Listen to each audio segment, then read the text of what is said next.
Hello बच्चों, हाय पूर्वी on behalf of personal tutor channel.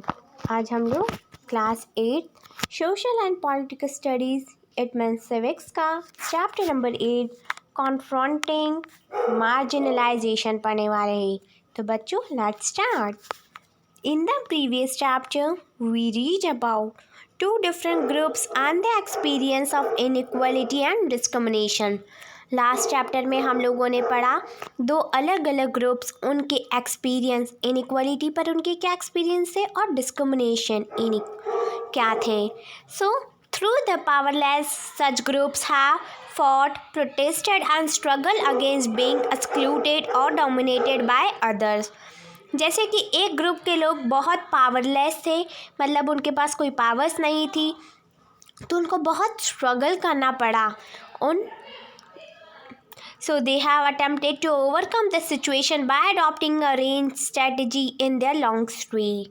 Religions, select, armed struggle, self-improvement and the education, economic uplift. There appears to be no one way of doing things. In all cases, the choice of struggle has depended on the circumstances that have marginalized find themselves in. In this chapter, we will read about some of the ways in which the groups and the individual challenge the existing inequality.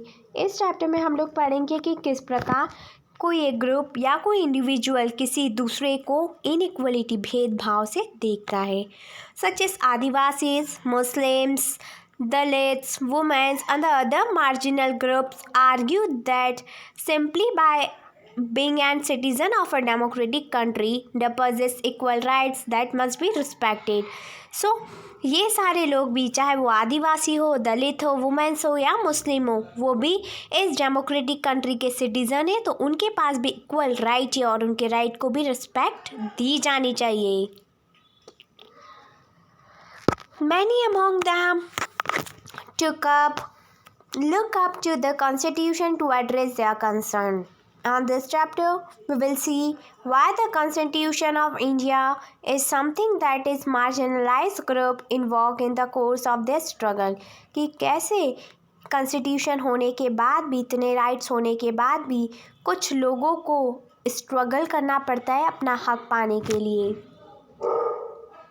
As part of this, we will look from the continued explosion and we will as part of this we will look at how the rights are translated into the laws to protect the groups from the continued explosion, and we will look also at the government efforts to formulate the policies to promote the access of the groups to development. So इसमें हम पढ़ेंगे कि कैसे rights, किसी person के rights कैसे laws में translate हो गए किसी स्पेसिफिक ग्रुप के लिए, ग्रुप को प्रोटेक्ट करने के लिए क्या क्या गवर्नमेंट एफर्ट्स लगाती है और क्या क्या पॉलिसीज़ है.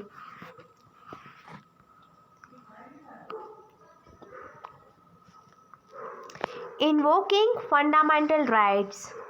The Constitution, as you have learned in the first chapter of this book, Constitution के बारे में हमने इस बुक के फर्स्ट चैप्टर में पढ़ा है, lays down the principle that make our society and the polity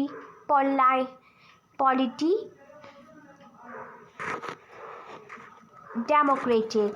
So इस बुक के फर्स्ट चैप्टर में हमने पढ़ा कॉन्स्टिट्यूशन में कैसे कॉन्स्टिट्यूशन के कुछ प्रिंसिपल्स है जो हमारे सोसाइटी, हमारे पॉलिटिक डेमोक्रेटिक में अपनाए गए हैं.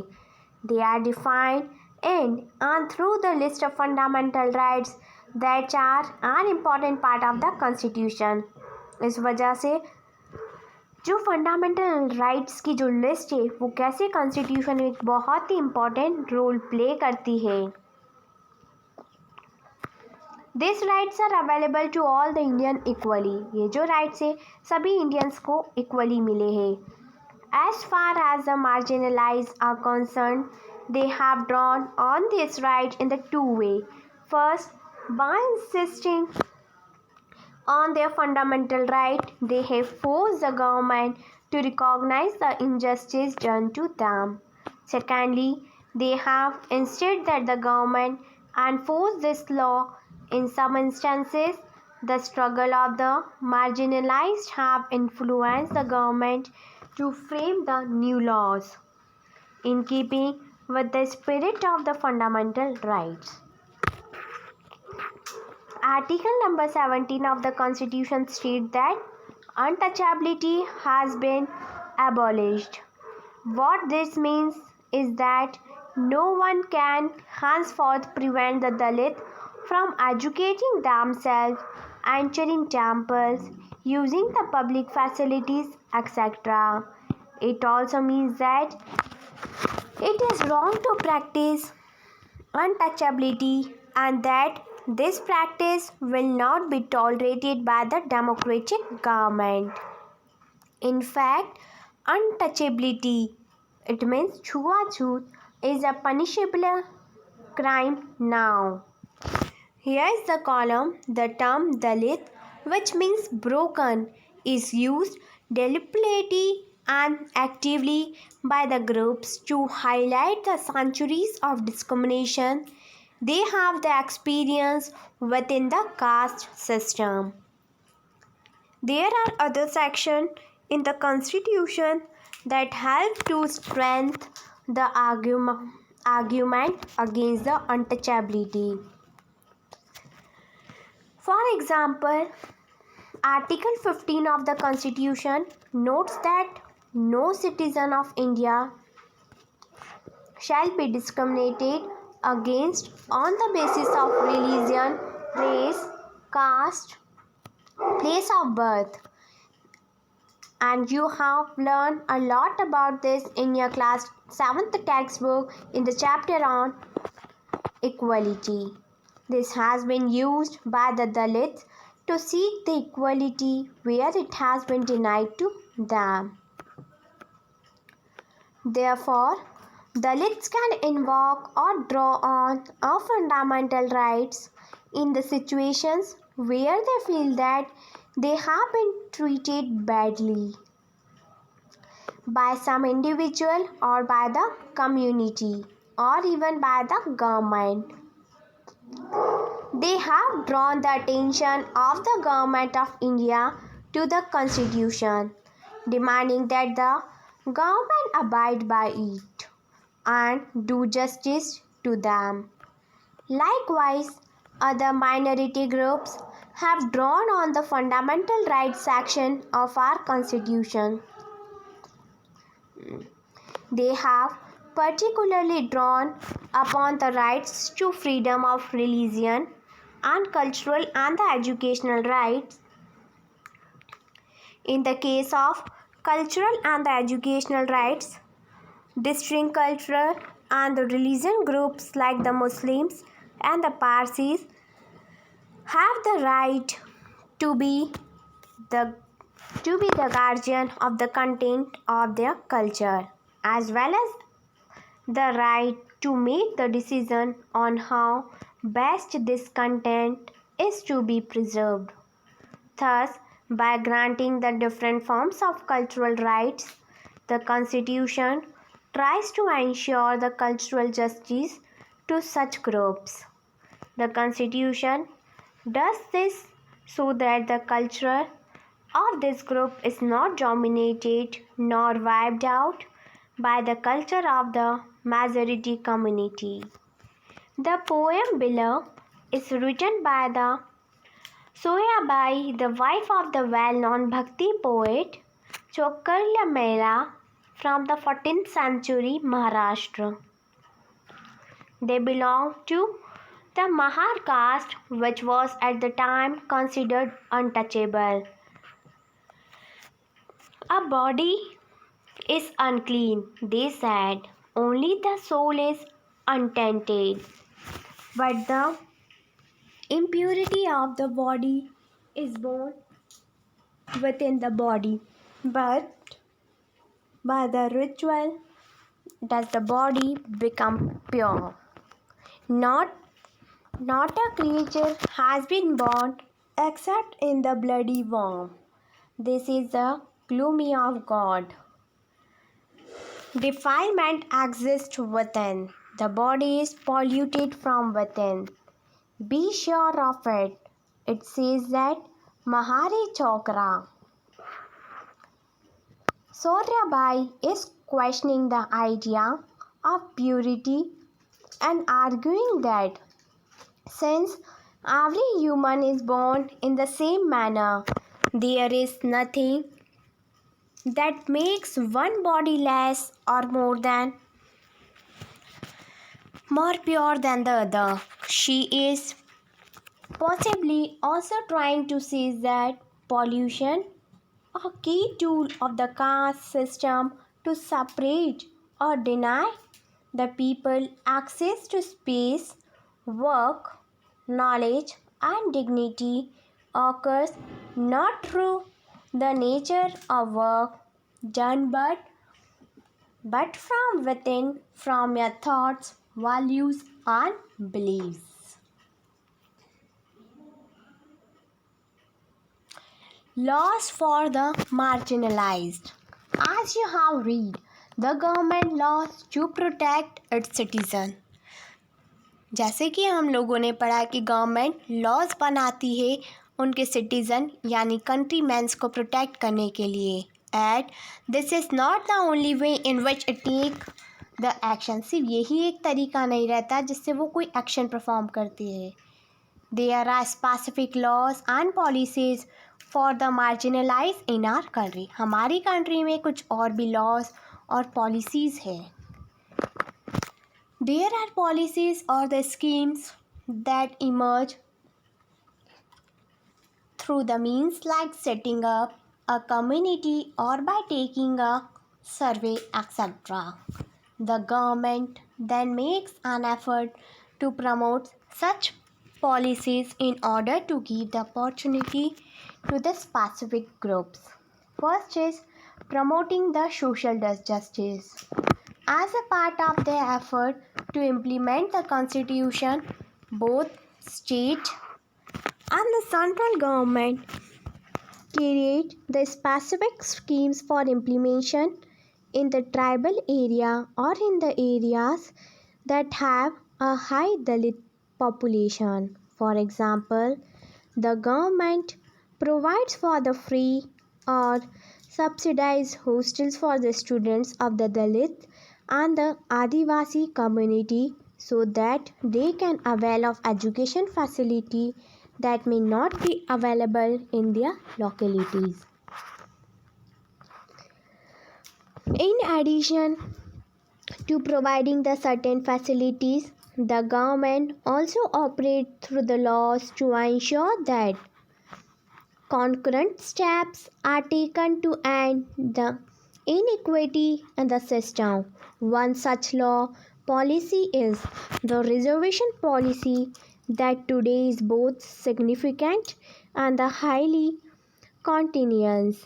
The law which reserves the seats in education and the government employment for Dalits and Adivasis are based on an important argument, that is, in the society like ours, where for the centuries section of the population have been denied opportunity to learn and to work in order to develop the new skill and the vocations. Our democratic government need to step in and assist this section. How does the reservation policy work? Government across India have their own list of scheduled caste or Dalit, scheduled tribe, and the backward and the most backward classes. The central government too has its list. Students applying in the educational institutions and thus applying for the post in the government are expected to furnish proof in their caste or the tribe status in the form of caste and the tribe certificates. Many government and the educational institutes also asks for the candidate to maintain their caste and the tribe status.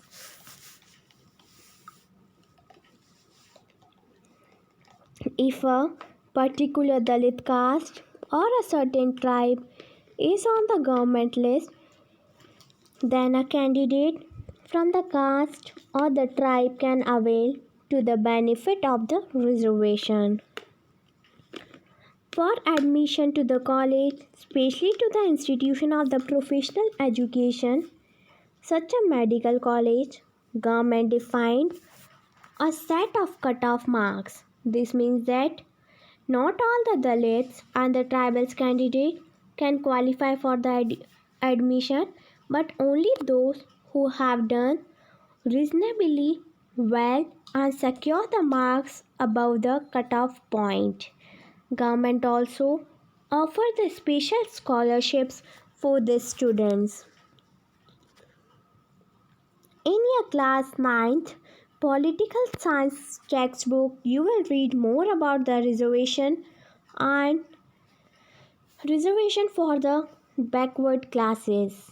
So state one reason why you think reservation play an important role in providing the social justice to Dalits and Adivasis. Here is a list of schemes.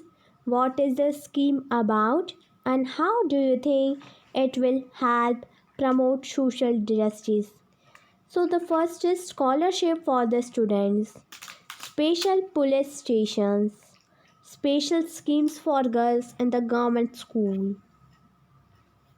So you have to complete this list by providing what is the scheme about, to which this scheme is related to, and how do you think it will help promote the social justice.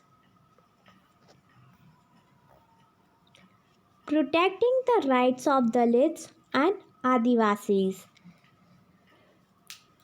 In addition to politics, our country also has specific laws that guard against the discrimination and exploitation of the marginalized communities.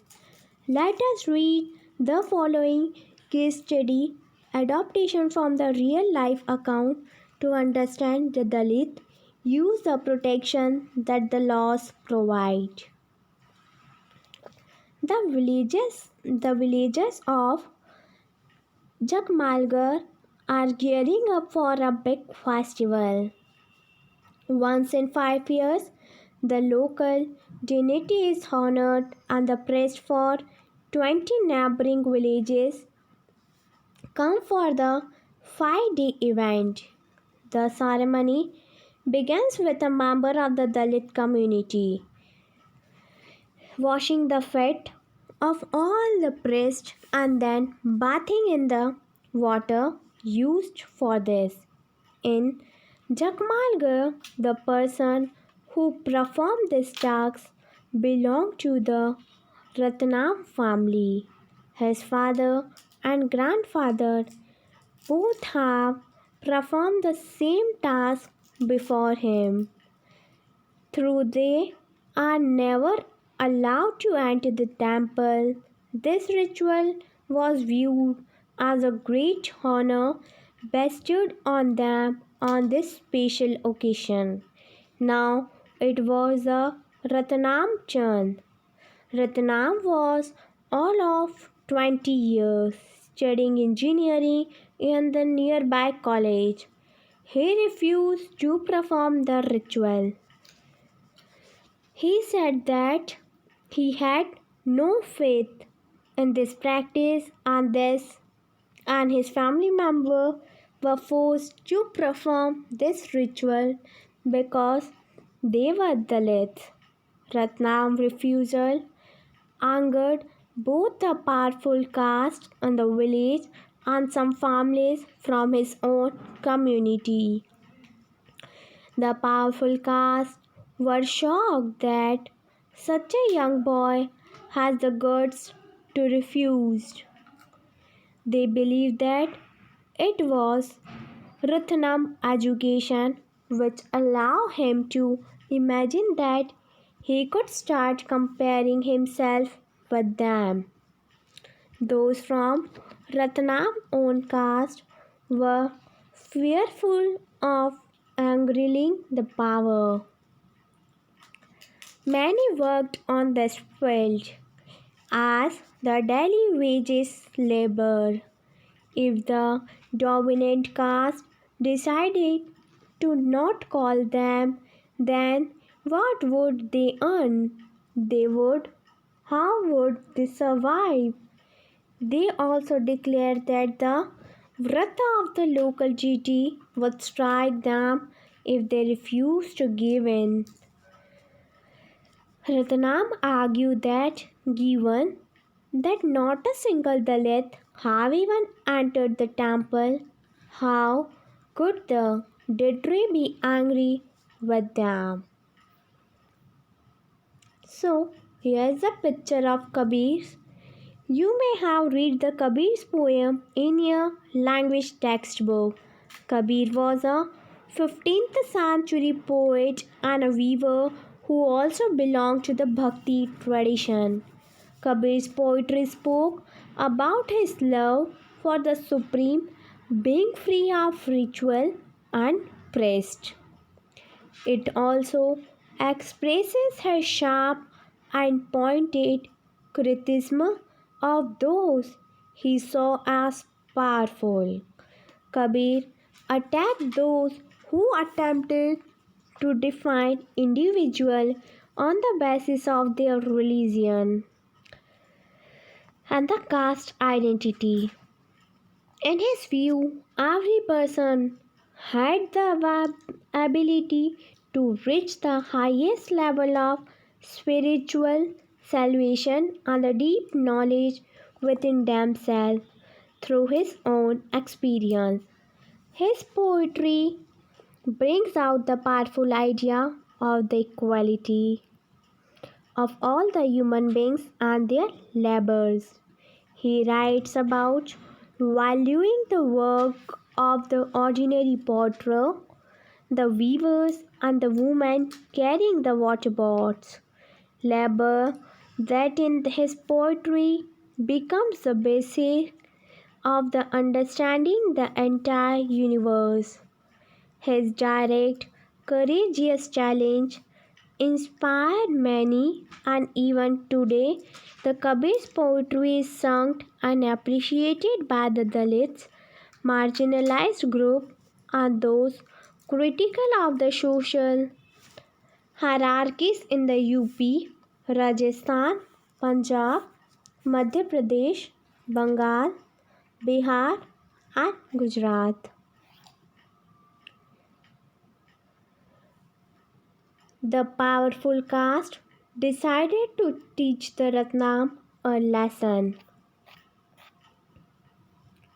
His community was ordered to ostracize him and his family, and everyone was told that no one should speak or do any work for them or with them.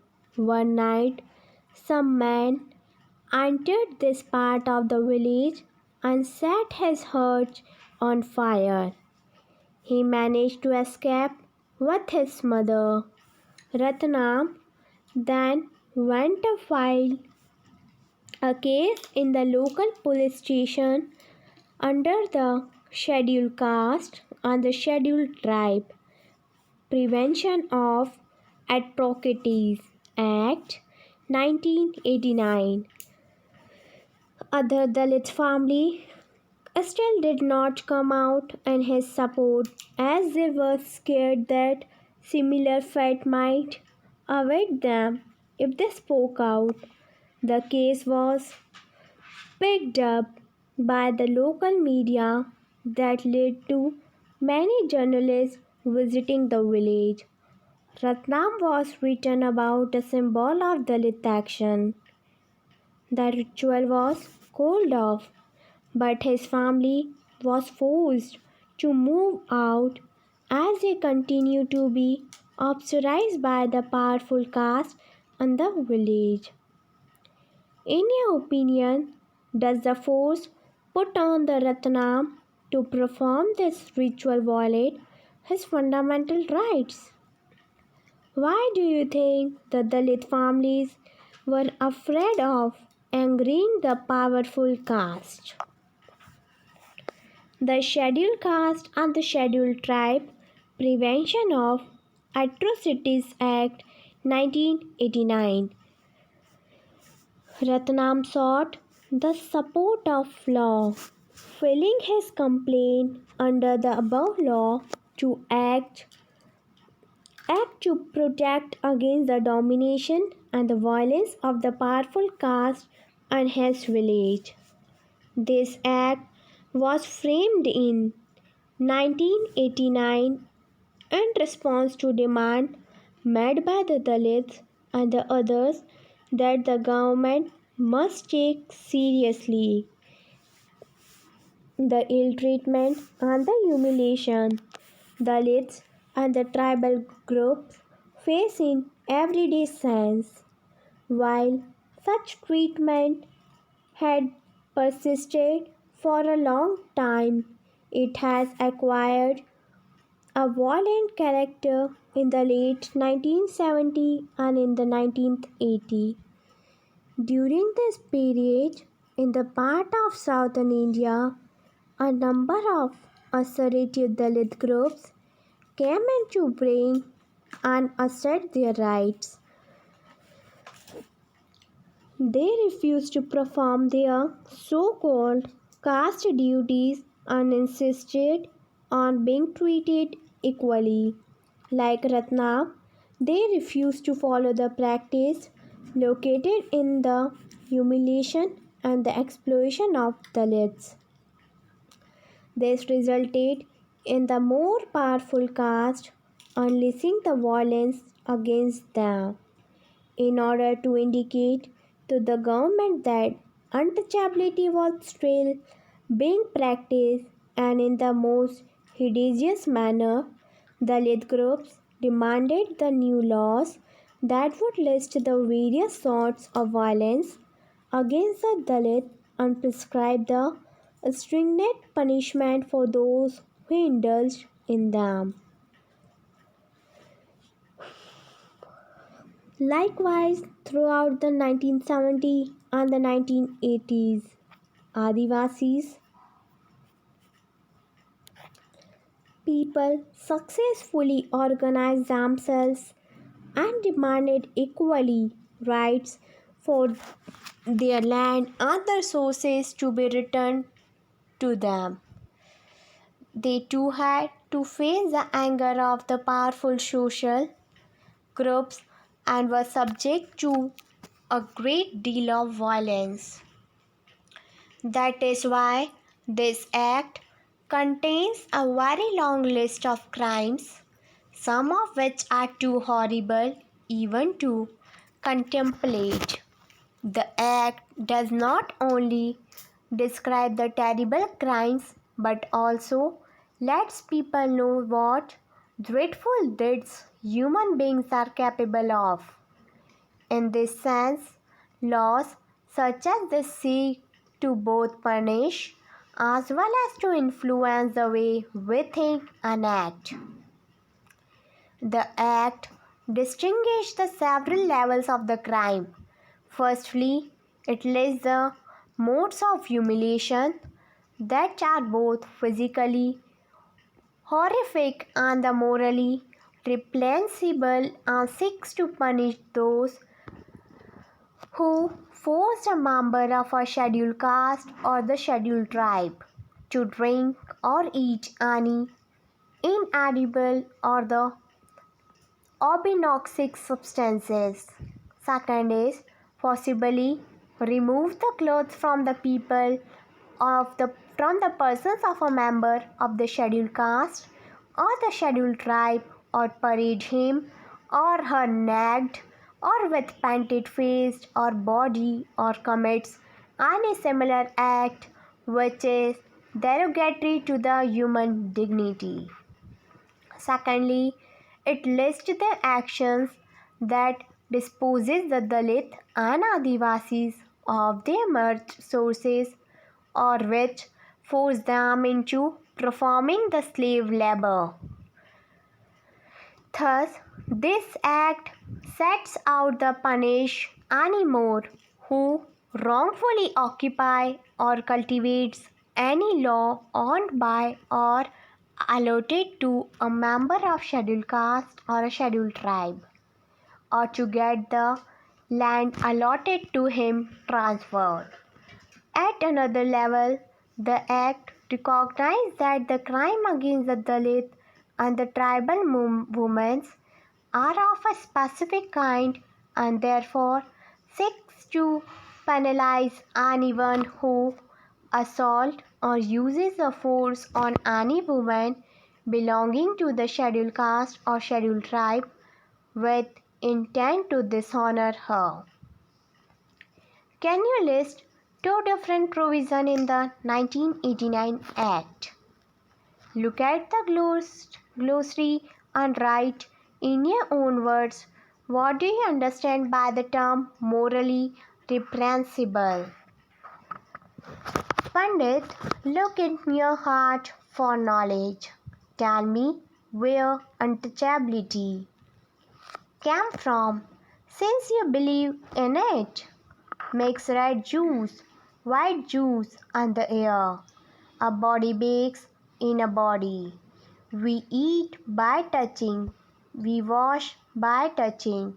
From a touch, the world was born.